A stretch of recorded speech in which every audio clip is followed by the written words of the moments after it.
Now, with the clock counting down, today Governor Spencer Cox formally denied the request to delay tomorrow's execution for Utah death row inmate Taberon Honie. Now, he claims the state is being too secretive in how it plans to carry out the execution.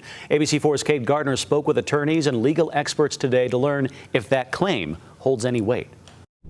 This is that letter from Governor Spencer Cox. He says he believes the Utah Department of Corrections has gone, quote, above and beyond in planning and preparing for this execution. Now, there are still many other organizations that don't agree. Judge Linda Jones recently ruling in favor of the Utah Department of Corrections. A prisoner has no due process right to an execution protocol. As a response, Taberon Honie is asking the governor to delay the execution.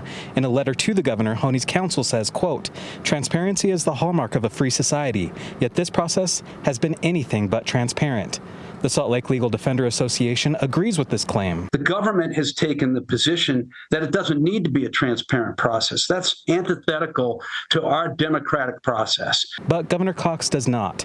In a letter he says, importantly, unlike some governors, I do not have authority to grant clemency or commute sentences. However, the governor can grant a reprieve of an execution, but disagrees with the claims that the state has not been transparent. He adds, ultimately, my review of your request indicates that a temporary reprieve is not warranted. Indeed, it is not clear to me that any benefit would come from delaying Mr. Honie's sentence further.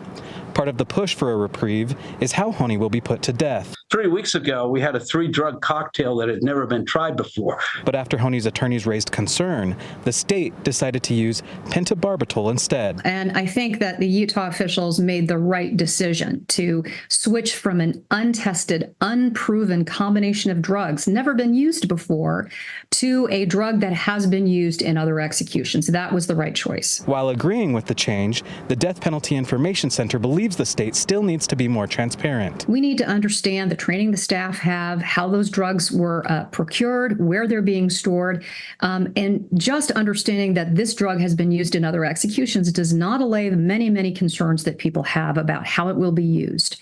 In many other executions, this drug has been used and unfortunately has resulted in botched executions. Honie's attorney is arguing that without detailed information about how the drug will be administered, it could result in a botched execution.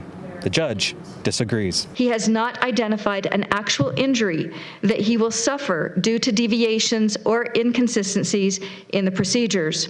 Moreover, the potential injury he identifies is speculative at best. Honie is scheduled to be executed shortly after midnight Thursday morning. Now, ABC4 will have an entire team there to bring you coverage throughout the afternoon tomorrow, as well as into the early morning hours of Thursday. Reporting from Salt Lake City, Kate Gardner, ABC4 News. Now, as Kate mentioned there, we do have planned coverage for you. We want to make sure you know that ABC4 News has been selected as a media representative at Honie's execution. I'll be one of the witnesses there on August 8th. We'll go live at 11:30 Wednesday night with coverage of the execution that's set for midnight Thursday. Stay with us here on ABC4 News for continuing coverage of Utah's first execution in over a decade.